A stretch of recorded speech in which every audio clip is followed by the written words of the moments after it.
நாமும் போட்டா நல்லா நடிப்பேன்னு சொன்னடா. நான் வந்துகிட்டு பெரிய இடம் ரீசெண்டா நடந்துக்க. இவ ரொம்ப டீசெண்டா இருக்கிற காவா ஓரத்துல கஞ்சா அடிக்கிற மாதிரியா இருக்கு. Hi hello friends, welcome back to channel. So இன்னைக்கு நம்ம பார்க்க போற படம் பார்த்தீங்கன்னா மார்வெல்ல எடுக்கப்பட்ட the Fantastic Four First Steps அப்படின்ற படத்தோட ரிவ்யூ பத்தி தான் இந்த வீடியோல பார்க்க போறோம். இந்த படம் பார்த்தீங்கன்னா இந்த வாரம் தேட்டர்ஸ்ல வந்துட்டு தமிழ் டப்பிங்கோடவே அவைலபிளா இருக்கு.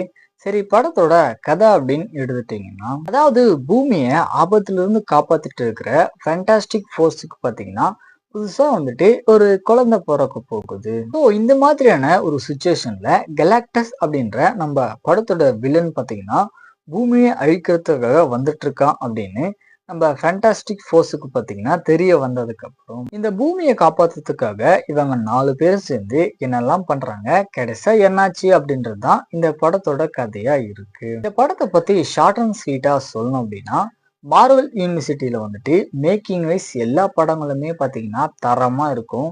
ஸோ இந்த படமுமே பார்த்தீங்கன்னா மேக்கிங் வைஸ் வந்துட்டு பங்கமா பண்ணியிருக்காங்க.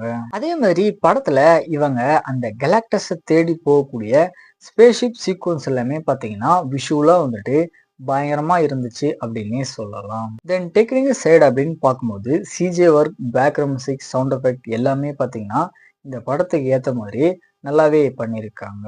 ஆனா இருந்தாலுமே இந்த படத்துடைய ஒரே நெகட்டிவ்ஸ் அப்படின்னு பார்த்தீங்கன்னா ராக்மேன் அப்படின்னு சொல்லக்கூடிய அந்த கேரக்டருடைய சிஜே ஒர்க் பார்த்தீங்கன்னா இன்னும் கொஞ்சம் ரியலிஸ்டிக்கா பண்ணியிருக்கலாம் அப்படின்ற மாதிரி தான் தோணுது. ஸோ ஃபைனலாக வந்துட்டு இந்த படம் பார்த்தீங்கன்னா கண்டிப்பாக ஒன் டைம் ட்ரை பண்ணி பார்க்க வேண்டிய ஃபேண்டசி ஆக்ஷன் த்ரில்லர் படம் தான். ட்ரை பண்ணி பாருங்க.